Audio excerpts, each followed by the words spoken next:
Halo teman-teman semua, Oi, apa kabar kalian? Di video kali ini aku akan singkat saja menjelaskan perbedaan antara efesiot dan BFD karena banyak sekali pertanyaan yang masuk dan aku capek banget menjelaskannya satu persatu apa itu perbedaannya efesiot dan BFD. Jadi di video kali ini mohon diperhatikan agar tidak tanya-tanya lagi ya, karena aku sudah rangkum di sini.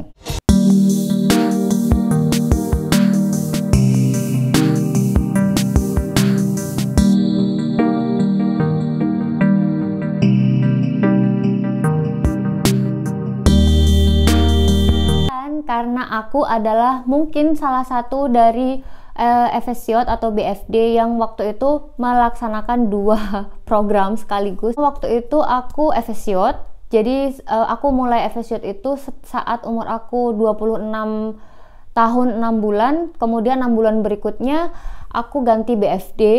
Jadi umur aku waktu itu setelah ganti BFD 27 ya, jadi uber 27 tahun itu, lebih dari 27 tahun itu aku wajib pindah BFD, katanya trigger kayak gitu. Jadi nah di sini aku akan membagi sama kalian apa sih perbedaannya sebenarnya, apa yang aku rasakan saat itu saat aku menjadi efesiot 6 bulan dan menjadi BFD 1 tahun ya.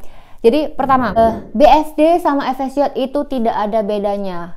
Kedua program itu adalah program voluntary service dan yang membedakannya itu adalah beberapa poin aja sebenarnya.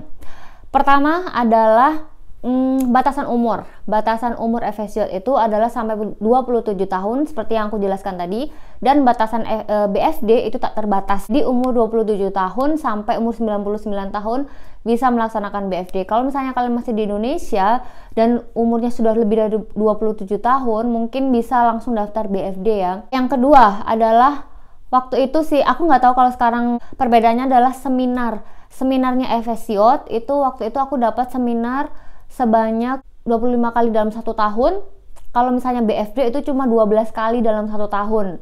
Jadi 1 bulan 1 kali seminar. Kalau misalnya efesiot itu seminarnya 1 bulan bisa raisa seminar 1 minggu, atau misalnya 1 bulan 2 kali kayak gitu. Tapi kalau BFD cuma 1 kali dalam 1 bulan. Jadi selama 1 tahun kita melaksanakan BFD itu sebenarnya cuma 12 kali. Tapi sekali lagi peraturan itu selalu berganti, berubah-ubah sewaktu-waktu ya. Bisa aja sekarang efesiot sebenarnya lebih sedikit gitu seperti BFD.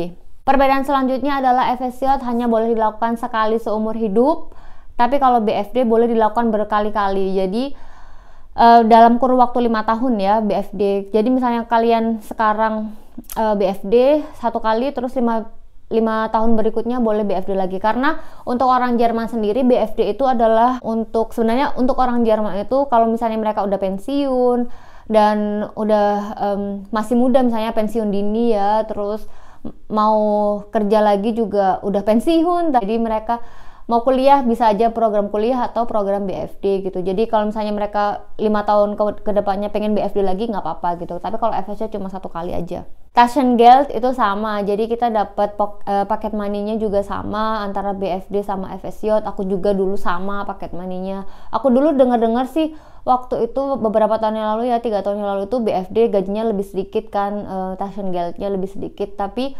ternyata sama kok. Aku dulu waktu melaksanakan kedua program itu sama aja gajinya ya. Yang perbedaan yang terakhir adalah triggernya. Jadi trigger, dan ini nggak ngaruh sebenarnya sama kalian. Kalau misalnya kalian mau daftar BFD atau efesiot itu sama aja triggernya di situ, tapi yang ngebiayainnya yang beda. Jadi sejauh yang aku baca yang ngebiayain efesiot itu adalah Wohlfahrtsträger. Jadi kayak trigger itu yang ngebiayain, juga disokong dari pemerintah dan dari Arbeitgeber. Tapi kalau misalnya BFD itu yang membiayain adalah Bundesamt für Familie und Zivilgesellschaftliche Aufgaben. Jadi BAFZA. Jadi program BFD ini sebenarnya adalah program baru sejak tahun 2011.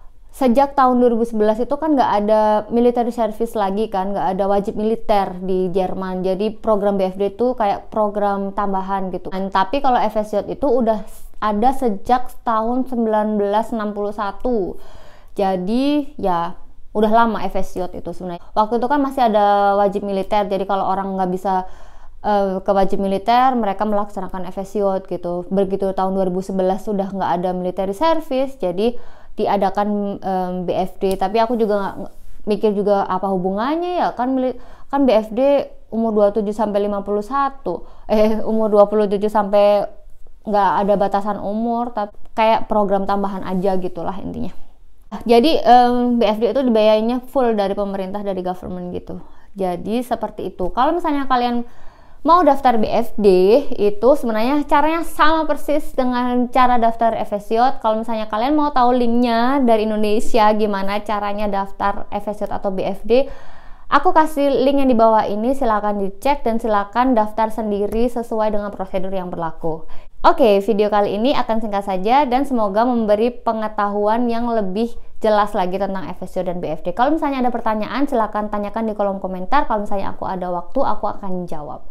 Jangan lupa like dan subscribe, dan jangan lupa like Facebook Dengspa. Terus jangan lupa juga baca blog Dengspa. Auf Wiedersehen, tschüss.